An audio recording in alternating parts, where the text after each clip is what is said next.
మా మమ్మీ అందరికి మామిడికాయ పచ్చడి వేసి బేసన్లు పెట్టి కల్పిస్తుంది. మా చెల్లె చిన్న హాయ్ చెప్పురా బాబు, హాయ్ చెప్పురా చిన్న అమ్ములు.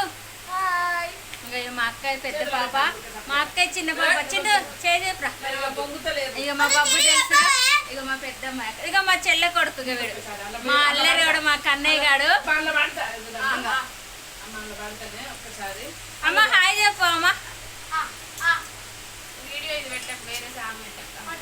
ఇదే పెడతా, ఏం కాదు. మా అమ్మ మామిడికాయ, కొత్త మామిడికాయ వచ్చేసి అన్నం నేను చూస్తాను అందరికి.